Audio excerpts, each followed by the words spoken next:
Vous êtes-vous déjà demandé comment certains hommes parvenaient à garder un esprit stable, même lorsqu'ils étaient entourés de chaos? Michel de Montaigne, l'un des plus grands penseurs de l'histoire, avait la réponse.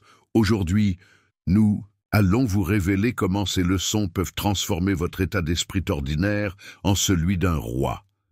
Restez jusqu'à la fin, car cela pourrait changer la façon dont vous vous percevez, pour toujours. Numéro 1. La plus grande chose au monde est de savoir s'appartenir. Cette phrase de Michel de Montaigne est une vérité puissante et oubliée à l'ère de l'approbation sociale. Dès notre plus jeune âge, nous sommes conditionnés à suivre des normes, à plaire aux autres, à rechercher l'acceptation et à éviter le rejet. Mais Montaigne nous rappelle quelque chose de fondamental. Tant que vous essayez de rentrer dans le moule des autres, vous serez toujours pris au piège. S'appartenir, c'est être souverain de son esprit, maître de ses choix et capitaine de son âme. C'est ne pas laisser l'opinion des autres définir votre valeur. C'est savoir dire non quand tout le monde attend un oui, et savoir tenir bon même quand personne ne vous soutient. La plupart des gens vivent comme des sujets. Ils servent les désirs des autres, les tendances du moment, les attentes sociales. Mais ceux qui s'appartiennent vivent comme des rois. Ils créent leur propre réalité, fixent leurs propres limites et marchent avec dignité. Montaigne nous enseigne que la vraie liberté n'est pas de faire ce que l'on veut, mais d'être ce que l'on est vraiment, sans en avoir honte. C'est accepter ses imperfections, valoriser ses vertus et faire confiance à sa vision du monde, même si elle ne plaît pas à tout le monde. S'appartenir à soi-même demande du courage, car cela signifie renoncer au confort de l'approbation extérieure pour gagner quelque chose de bien plus précieux, le respect intérieur. Et ce respect est le fondement de la véritable estime, de soi, de la force mentale et de la paix intérieure.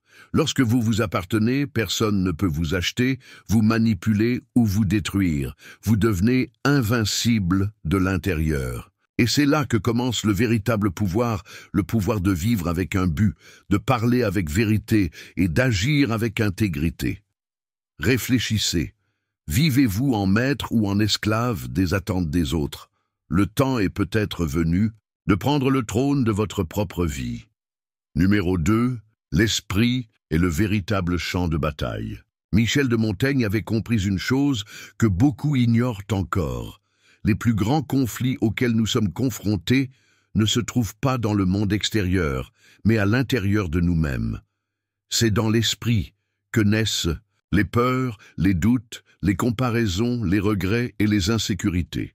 Avant qu'une bataille n'ait lieu à l'extérieur, elle a déjà été livrée et souvent perdue à l'intérieur. On peut tout avoir, l'argent, la reconnaissance, la force physique, mais si votre esprit est en désordre, rien de tout cela ne servira à rien. L'esprit peut être votre plus grand allié ou votre pire ennemi.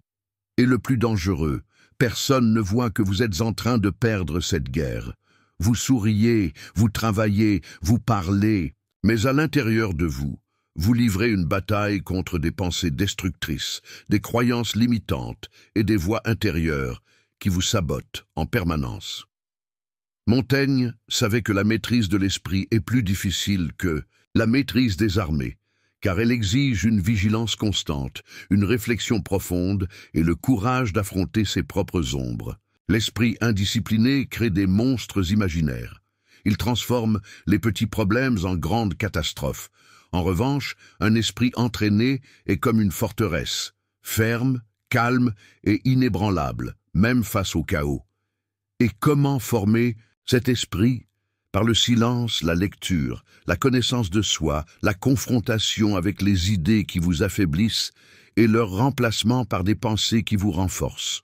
Le roi qui ne contrôle pas son esprit est facilement manipulable. L'homme qui n'organise pas ses pensées sera commandé par les pensées des autres. Rappelez-vous, avant de gagner dans le monde, vous devez gagner à l'intérieur de vous-même. C'est la vraie victoire, et aussi la plus difficile. Alors, chaque jour, lorsque vous vous réveillez, sachez qu'une bataille silencieuse recommence. Et le choix vous appartient. être l'otage de l'esprit ou son commandant. Un roi ne fuit pas la guerre intérieure, il y entre avec honneur et en ressort plus fort. Numéro 3. Se connaître soi-même est la plus grande des sagesses. Michel de Montaigne, maître de l'introspection, avait compris qu'aucune connaissance extérieure ne surpasse le pouvoir de se comprendre soi-même. Pourquoi? Parce que tout ce que vous vivez, interprétez et ressentez passe d'abord par le filtre de votre esprit. Vous pouvez avoir lu 1 millier de livres, parcouru le monde ou suivi toutes les règles du succès, mais si vous ne vous connaissez pas vraiment, vous continuerez à répéter les mêmes erreurs, à saboter vos propres progrès et à être pris en otage par des impulsions que vous ne comprenez même pas. Montaigne a dit « Tout homme porte la forme entière de la condition humaine ». En d'autres termes, vous portez en vous toutes les vertus et tous les défauts de l'humanité, et la sagesse consiste à les reconnaître sans masque. Apprendre à se connaître n'est pas un processus agréable, c'est inconfortable. C'est se regarder dans le miroir et voir ses faiblesses, ses contradictions, sa vanité, ses peurs les plus primitives. Mais c'est aussi là que vous trouvez votre véritable force, lorsque vous acceptez vos imperfections avec honnêteté et que vous décidez d'en tirer parti. Un roi ne se trompe pas, il s'analyse, il ne blâme pas les autres, il prend ses responsabilités. Qu'en est-il de vous? Sais-tu ce qui t'illumine? Qu'est-ce qui vous détruit? Qu'est-ce que vous évitez d'affronter? La plupart des gens vivent en pilotage automatique, répétant des schémas hérités, fuyant la vérité sur eux-mêmes. Mais Montaigne nous enseigne qu'il n'y a de liberté que dans la lucidité. Et cette lucidité ne vient que lorsque l'on a le courage de plonger en soi, sans filtre. On ne se connaît que si l'on s'observe avec rigueur, si l'on écrit, si l'on réfléchit, si l'on s'interroge sur ses pulsions et si l'on cherche un sens à ses choix. Lorsque vous vous connaissez, vous devenez imprévisible, inébranlable et impénétrable par l'opinion des autres, parce que vous savez maintenant qui vous êtes, ce que vous voulez et ce que vous ne pouvez plus tolérer. Et cela, dans le monde d'aujourd'hui, c'est une forme de royauté. Alors, regardez vers l'intérieur, affrontez vos fantômes, découvrez votre lumière. Car c'est celui qui se connaît qui commande, et celui qui se commande règne. Numéro 4.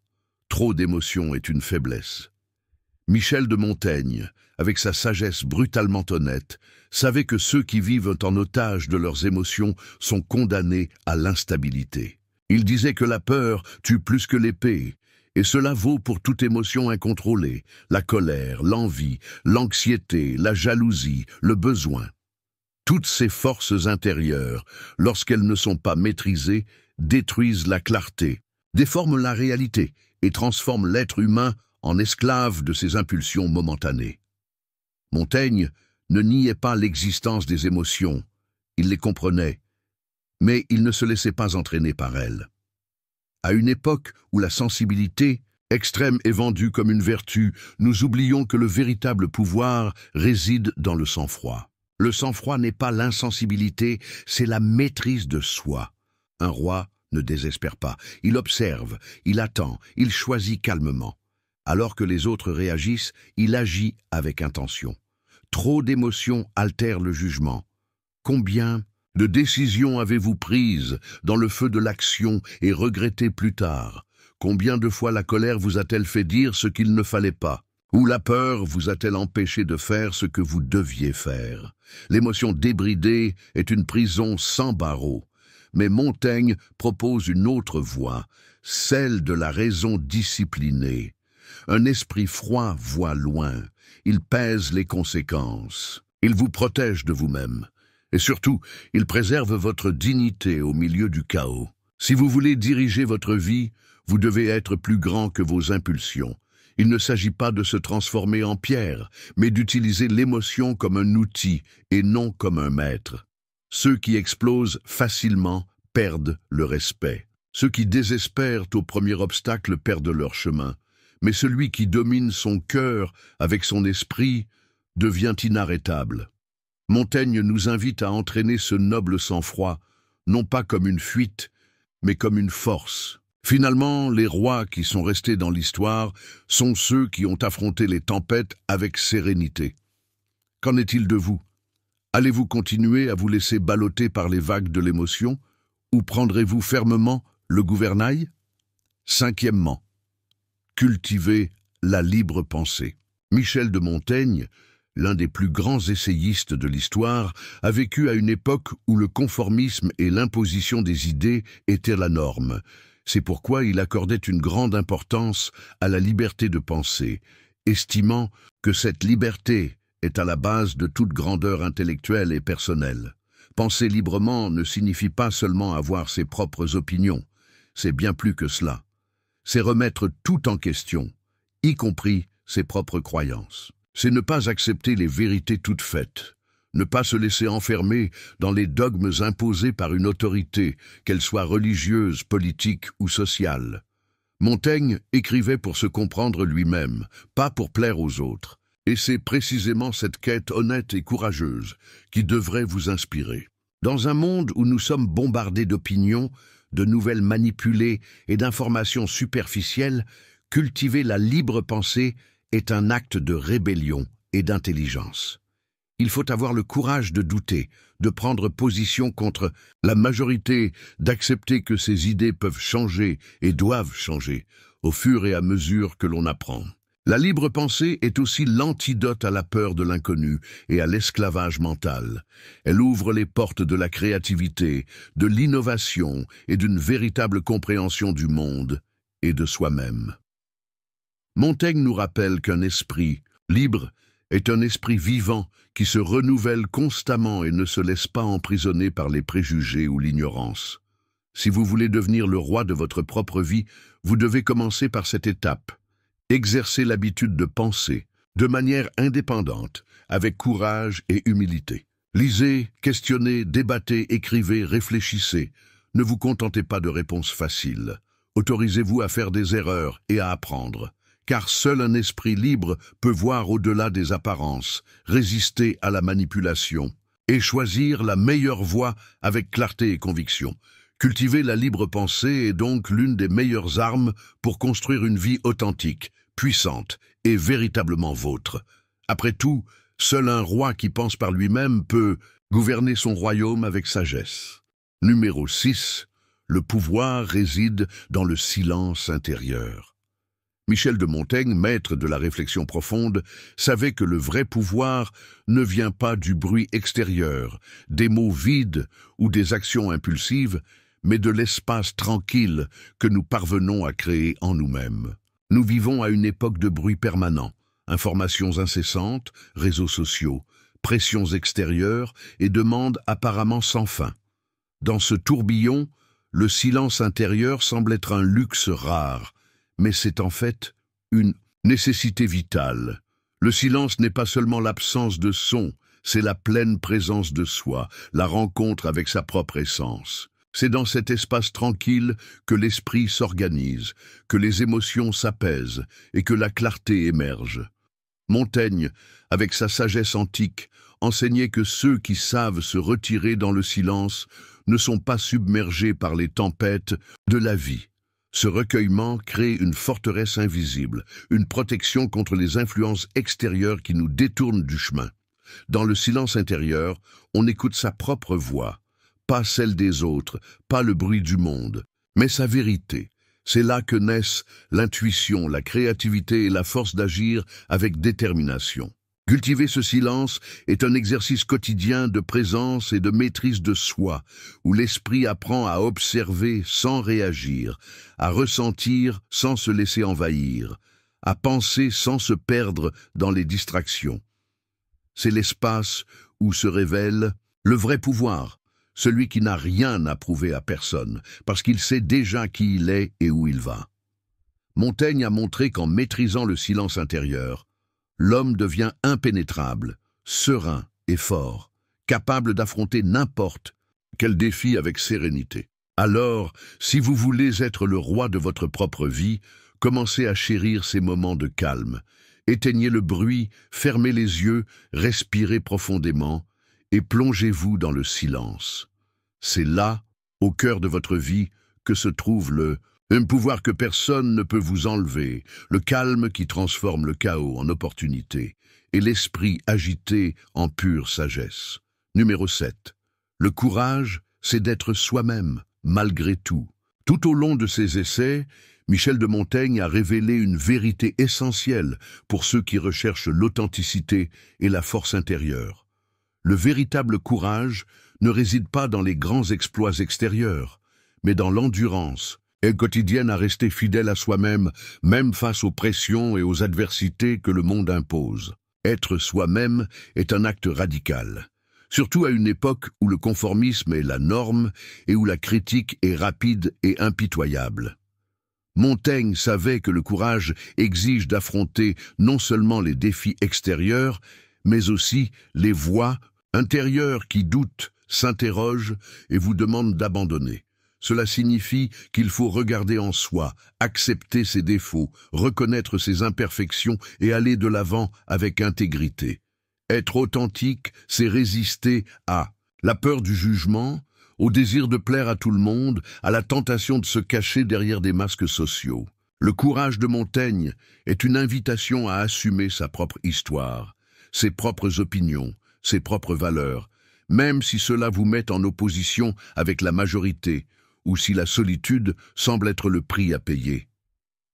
Ce courage transforme la fragilité en force, la peur en action et l'incertitude en liberté. C'est un acte de rébellion contre le mensonge et la superficialité qui dominent si souvent nos vies.